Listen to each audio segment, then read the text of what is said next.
ताकि सरकार के सामने अगर ये मांग लेके जाए, उनको पता लगे इनके अंदर कितनी एकता है। हमारे गांव में ठेका नहीं होना चाहिए। मैं गारंटी देता हूं किसी सरकार के अंदर जाए इतनी मत ठेका खोल दे। अपनी औलाद को, अपनी संतान को ये कहा मेरा शीश तुम काटोगे और मेरा शीश तुम काटकर ये दिखाओगे जाट कितना बलवान होता है। और आज के वक्त, आज एक ऐसा वक्त आ गया है आप ठोकरों में रुड़ गए हो।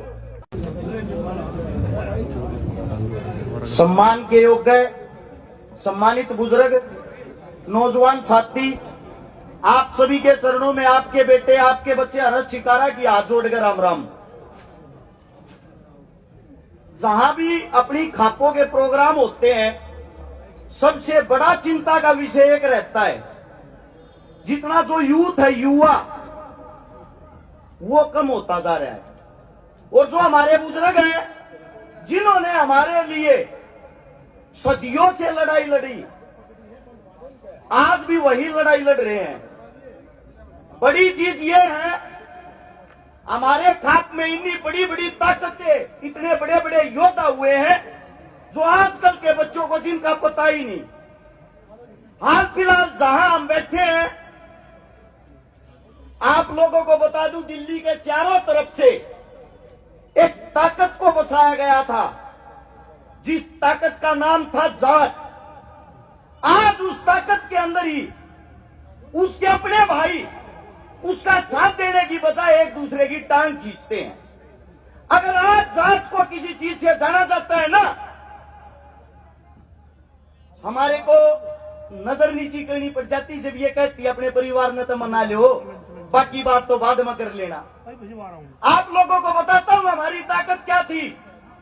औरंगजेब जब दिल्ली के दरबारों में बैठता था, गौ हत्या करता था, बहन बेटियों की इज्जत लूटता था, हमारे धर्म के साथ खिलवाड़ करता था, उस वक्त पंजाब से चल के गुरु तेग बहादुर अपने धर्म के लिए लड़ने के लिए आया। जब वो यहां दिल्ली पहुंचा, उसको बंदी बना लिया। बंदी बनाने के बाद उस औरंगजेब हत्यारे ने उसको बोले या तो मुसलमान धर्म अपना, वरना तेरे भाइयों के तेरी आंखों के सामने मार दूंगा। उसके 3 भाइयों को, सतीदास, मतीदास और दाला, तीनों भाइयों को उसके सामने मार देता है। और हंसते हुए गुरु तेग कहता है मेरा भी शीश काट ले, कोई फर्क नहीं पड़ना। हम वे क्षत्रिय हैं जहां पैदा हुए हैं, जहां पैदा हुए वही कफन ओढ़ना चाहते, किसी दूसरे का नहीं। और उसी वक्त 22 नवंबर 1675 को गुरु तेग बहादुर का शीश काट दिया, उसके 4 टुकड़े कर दिए। और औरंगजेब ने फरमान सुनाया, दिल्ली के चारों गेटों पर इस गुरु को लटका दो, चारों हिस्सों में काट के चारों को लटका दो, ताकि यहां आने वाले हिंदुओं को पता लगे ये तुम्हारा गुरु था। उसका भगत एक व्यापारी, उसके साथ में उसका एक चेला चेता। जैसे ही उनको पता लगा हमारे गुरु के शव का बुरा हाल ना हो, उसके शव को लेके वहां से भाग लिए। और बड़ खालसा सोनीपत के अंदर आता है, वहां गांव में बढ़ के औरंगजेब की सेना पीछे पीछे, अब शव लाओ, उसकी दुर्गति करनी है मने। जब बड़ खालसा में पहुंचे, हमारा एक दादा जिसका नाम था कुशाली सिंह दहिया, उसको जानते हैं कुशाल सिंह दहिया के नाम से। दादा ने देखा सब आदमी इकट्ठे हो रहे हैं, चौपाट में क्या बात, उड़ जाके देखा तो बताया गुरुजी का शव है। सबसे पहले तो सबने शीश झुकाकर नमस्कार किया और उसके बाद पूछा भाई रोड़ा क्या है, रोड़ा बताओ। बिना औरंगजेब की सेना पीछे लाग रही, गांव ने घेर ली है और गुरुजी का शव खोज कर ले जाएंगे। हंसते हुए दादा बोला फिर शव दे दो, क्यों रोड़ा करवा रहे हो। सब कड़वी आंखों से दादा की तरफ देखते हैं, दादा कैसी बात कर रहे हैं। अरे बिला मूर्खो, गुरुजी की शक्ल देखो और मेरा मुंह देखो, एक सा है कि नहीं। दादा की जगह मेरा शीश काट के दे दो। सबकी आंखें फटकी, दादा कैसी बात कर रहा। उसके बाद उस दादा ने अपने पुत्रों को अपनी औलाद को, अपनी संतान को ये कहा मेरा शीश तुम काटोगे और मेरा शीश तुम काटकर ये दिखाओगे जाट कितना बलवान होता है। और आज के वक्त, आज एक ऐसा वक्त आ गया है, आप ठोकरों में रुड़ गए हो, आप ठोकरों में रुड़ गए हो। मैं पहले तो आप लोगों को बताता हूं, उस शव को लेके मुसलमान खुश हो गए, दाता को लेके चले गए और उस गुरुजी के शव को आनंदपुर साहिब पहुंचाया गया, उसका अंतिम संस्कार किया गया।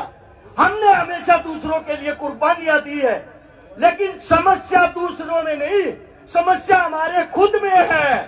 बदलाव हम अपने खुद में नहीं करना चाहते। 1832 में सबसे पहले शराब की दुकान खुली थी बंगाल में। 1832 में फ्री शराब पिलाते थे अंग्रेज, शराब पीने में मजा आ गया। आज का वक्त ये अंग्रेजा की देन है। ऐसा कोई गांव, ऐसा कोई चौक, ऐसा कोई चौराहा भी 5 स्टार से ज्यादा शराब के ठेकों को सजाया जाता है। मैं आप लोगों से पूछना चाहता हूं, किसको नहीं पता कि शराब से हमारा विनाश होता है? दारू में बलात्कार हो, दारू में मर्डर हो, दारू तो घर का नाश हो, दारू तो दूसरे का नाश हो। अपने खून किले बेच कर शराबी अपने साथ अपने परिवार को खा जाता है।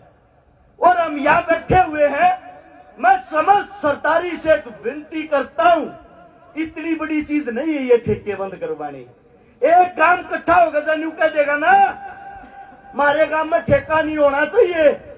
मैं गारंटी देता हूं किसी सरकार के अंदर जाए इतनी मत ठेका खोल दे। मैं तो ये मानता हूं ये कमी हमारी है। फसल खराब होगी, नस्ल खराब होगी, बचा लो इनने। थारे बालक हाँ झूठी बात ना करता, थारे बीच में बता दू, थारे बालक ने थारे आशीर्वाद है। ये 2 साल में 258 तो छोरी व्याधि, जिनका ना भाई था ना बाप था। 28 करोड़ रुपए की नगद मदद कर दी लोगों की, गरीब आदमियों की। 1400 परिवारों को बसा दिया। 129 आंदोलनों में भागीदारी कर ली। टिकैत साहब आप अब तो जा चुके हैं, हमारे पिता सम्मान है, उनसे पूछना जो जब ये किसान आंदोलन चला सबसे पहले बैरिकेड तोड़ने वाला सिंगू बॉर्डर पे मैं ही था। मेरी टीम के साथ सबसे पहले चोट मेरे को लगी थी। अगर आप वीडियो निकाल के देखोगे, यो फैसला भी मेरा ही था। दिल्ली के अंदर नहीं जाएंगे, चारों तरफ तक घेर के बैठांगे। तो आप सबसे विनती है, आपसे ज्यादा ताकत किसी में नहीं। मेरे बुजुर्गों, मेरे मालिकों, ये अपनी नौजवान पीढ़ी है, संभालो, इन्हें समझाओ।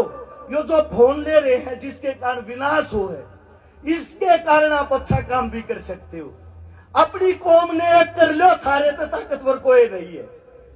मेरे मुख से कोई गलत शब्द निकले हो, हाथ जोड़ के क्षमा चाहता हूँ। थारा बालक हूँ, थारा बेटा हूँ, थार पे जो 2-4 बात सीखा हा, थारा जो इतिहास पढ़ा थारे बीच में बताने की कोशिश करा हा। इस सरदारी को प्रोग्राम करने वाली इन महान आत्माओं को हर्ष शिकारा की तरफ से बहुत बहुत साधुवाद। कहीं न कहीं आप लोगों को जागरूक कर रहे हो। हर एक इंसान से मेरी विनती है, अपने हस्ताक्षर करके जरूर जाना, ताकि सरकार के सामने अगर ये मांग लेके जाए, उनको पता लगे इनके अंदर कितनी एकता है। आप सभी साथियों को हर्ष शिकारा की तरफ से हाथ जोड़कर आपके चरणों में राम राम। बहुत बहुत धन्यवाद है। जोरदार तालियां भाई के लिए। मैं एक बार निवेदन करूंगा,